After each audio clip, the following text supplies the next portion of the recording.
I'm single and I bought myself flowers because I thought they were pretty and I really like flowers. And I think we should normalize women buying themselves flowers. Yes. All right. Hello, everyone, and welcome back to my channel. My name is Catherine, and today we're going to be talking about ghosting and God. Okay? Listen to me. Ghosting absolutely sucks. It is the worst. It is the worst feeling in the world.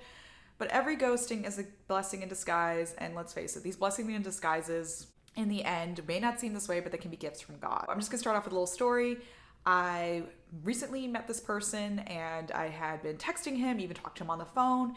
And then a day goes by and I didn't hear from him and I was super bummed. I wasn't totally bummed. I'm like, that's okay. I mean, a ghosting, like when you're just texting, I'm like, whatever, that's no big deal. It's not like I had never met this person and got on a date with him, but he, wasn't texting me. And I'm like, okay, you know what? Maybe I was only called into this person's life to pray a Divine Mercy Chaplet for him. So what did I do? Pulled out my rosary beads, prayed a Divine Mercy Chaplet. One of my favorite prayers. I have a video on Divine Mercy Chaplet here. After I've prayed the Divine Mercy Chaplet, I pick up my phone and there's a text from him. You know what? Maybe I was only called in that person's life to pray for them.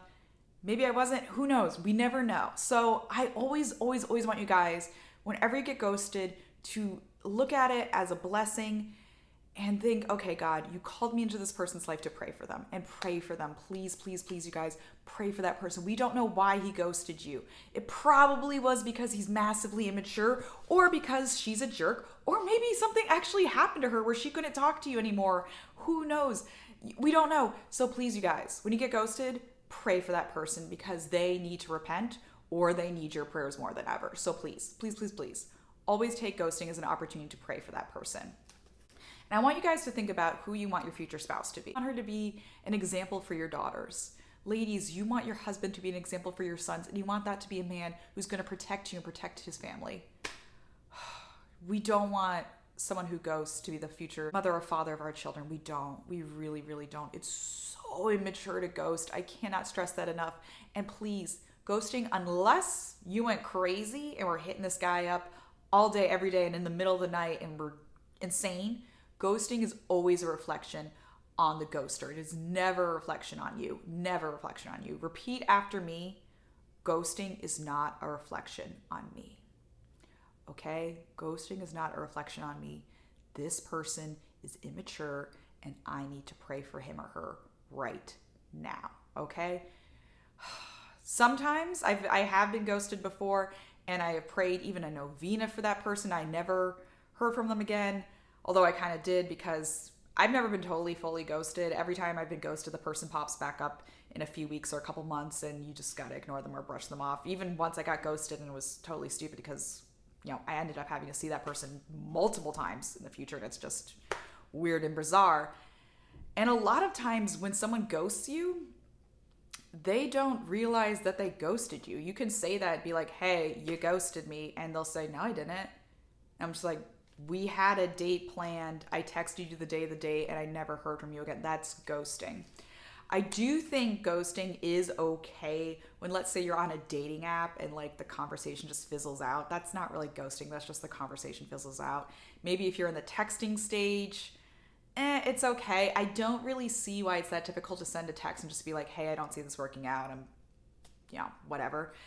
I think it's easy just to send that text, so I don't know why you wouldn't. I don't think you necessarily have to give a reason for why you don't want to keep talking to that person. Like, if a man asks you out on a date and you just say no, I don't think there's any reason why you need to give that person a reason. I don't think, like, men or women are required to give a reason for saying no. I really don't. However, if you move further along in the process, maybe you've been on several dates, you could just say, hey, I have certain morals that will conflict with yours, or hey, I know you really want to live in California one day. I want to stay here in this state. Like, you can give a little more information the more you get into dating, and the more, body of work you have between you and that person, the more opportunity you have to give a reason. I really want the key takeaway for this video to be that everyone is put into your life for a reason, and we need to pray for those people, okay? People come and go out of our lives all the time, and there's just chance meetings constantly, right and left. So please, you guys, ghosts, pray for your ghosts. Pray for the ghosts. They're immature and they need your prayers. That's the big takeaway I want you guys to take from this. And please let me know in the comments below, what was your worst ghosting? How did you deal with that ghosting? Did you pray for that person? Did you have to see that person again? What happened? Do you know why? Did you ever ghost someone? Was it a valid reason for ghosting that person? Honestly, the main reason why ghosting happens is because there's no repercussions for ghosting. I was once getting ghosted by someone I had met several times, and I just wrote him back, hey, ghosting is really immature. And he wrote back, oh, I am so sorry. I don't see it working out between us because of X, Y, and Z. And you know what? He was right. It wasn't going to work out between us, and he was ghosting. And did I need to send that kind of terse text like ghosting is really immature? Like, no, I didn't need to do that.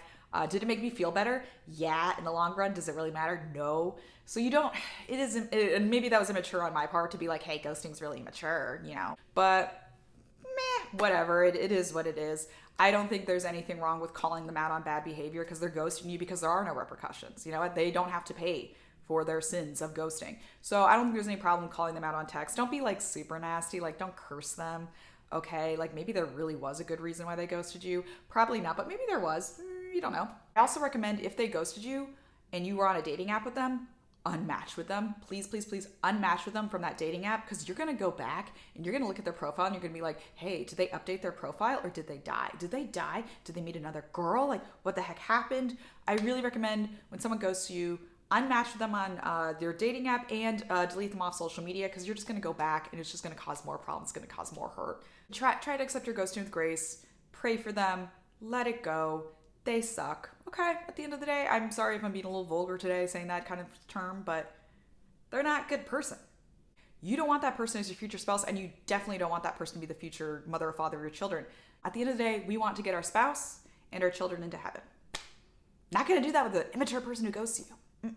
Nuh-uh. I will say everyone who has ghosted me has eventually come back, and they've given really lame and immature excuses, and it's never worked out, obviously. Oh, that's the wrong hand. Obviously, between any of them. So, you know, it is what it is. It's terrible. Divine Mercy Chaplet is my favorite prayer. It only takes about 5 minutes. Again, you can learn how to pray it with me here. So please, you guys, trust in God and trust in His timing. All right? Trust in His timing. Your future spouse is out there and you're going to meet them at the best possible time. All right. Guys, please let me know in the comments below if you have any thoughts on ghosting. Give this video a thumbs up and hit subscribe so you help out my algorithm. And don't forget to hit the bell so you never miss one of my videos. And I will eternally be grateful. All right. I know it's a rough ride out there. I know. It's a rough ride out there. Trust me. I'll live in that rough ride too. But God's timing is always best. Remember that? Okay. Repeat after me. God's timing is always best. And I want to normalize women buying themselves flowers. These were $10 at ShopRite, and I love them. And my roommate said, hey, who bought you flowers? And I said, I bought them for myself. And she said, that's right. So I love you guys. Keep praying. Pray for our future spouses. Pray for our ghosts. And I'll see you next time. Bye.